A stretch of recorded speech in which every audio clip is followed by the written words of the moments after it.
ꯃꯌꯥꯝꯕꯨ ꯈꯨꯔꯨꯝꯖꯔꯤ ꯉꯁꯤ ꯑꯥꯒꯁꯠꯀꯤ ꯇꯥꯡ 10 ꯏꯪ 2023 ꯅꯨꯃꯤꯠ ꯑꯁꯤ ꯃꯥꯂꯦꯝꯗ ꯈꯨꯟꯗꯥ ꯂꯩꯇꯥꯔꯤꯕ ꯃꯅꯤꯄꯨꯔꯤ ꯂꯣꯟ ꯂꯣꯟꯕ ꯃꯩꯇꯩ ꯀꯥꯡꯂꯨꯞ ꯑꯩꯈꯣꯏꯒꯤ ꯌꯥꯝꯅ ꯂꯥꯏꯕꯛ ꯐꯕ ꯅꯨꯃꯤꯠ ꯑꯃꯅꯤ. ꯏꯪ 1992 ꯒꯤ ꯑꯥꯒꯁꯠꯀꯤ ꯇꯥꯡ 10ꯗ ꯚꯥꯔꯠꯀꯤ ꯁꯪꯕꯤꯙꯥꯟꯗ ꯃꯅꯤꯄꯨꯔꯤ ꯂꯣꯟ ꯑꯁꯤꯕꯨ 8th Schedule status pibiduna scheduled language 12 gi manungda Manipuri lon asisu adugumlaba Bharat Sarkarna masak khanglaba 8th Schedule status phangba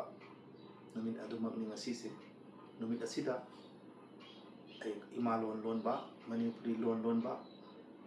ijati khudingmaku aihakna harau tayamba nungaiba phongdoksari miyamna makal makha thoramka loinana ngasigi numit ase harau tayamba phongdokpa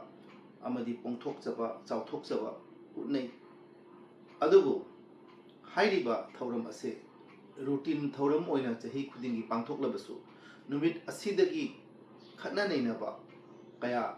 oiriba thoram thongi matungina aikhoina kari kari ahenba poshak khara 8th Schedule status phangaba loan amana phangpham thokpa magi right amati privilege ado phanglibra haibasida so aikoi khanabam thoi aihangna ngasi mayamda video asi kuthangda haijanibadi 8th Schedule phangaba loan asigi magi chap chaba phangpham thokpa constitutional right ado object fawai aikoi phangdri asini maruina Assamda khundari tariba Manipuri aikoina ngasi thengnariba awaba singi manungda aikoigi medium of instruction asi leijaragasu textbook publication gi matangda larik laisu matam chana sarkarna phongbidabadagi satra satri singna thengnariba awaba gi matang mayamna hiram asida mari leinaba authority gi miyang chingchinanabagi wakhalon thamhanjaningi ani subada medium of instruction Borak Valley amadi aikoigi Brahmaputra Valley dasu leiribani lo hairiba medium of instruction leiriba Manipuri lon asigi damakta inspector of school da koigi Manipuri lon gi ta oiba inspector ama subject Manipuri lon gi oiba inspector of school gi tonganba vibhag ama leibam thui haibase mamang chata so ehang haigrabani aduna kasar gi akoi inspector of school gi office ta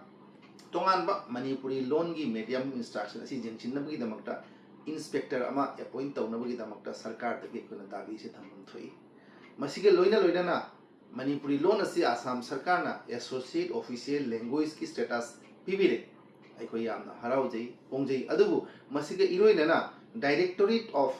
Manipuri language for development and research aikoi Assam sarkarna soidana hangbinabagi damakta aikoina demand ase thamam thui hairaga mayamna aina propose tawjariba subject ani asida khanabiu neinabiu amadi sarkar da akoigi mari leinaba organization kayana loop kayana demand ase thammagadi akoigi tungi naharol singi hauriba satra satri amadi Manipuri haiba jati sigi jaifabu oigani haibase haijaraga mayamdagi bidai lajari thagatjari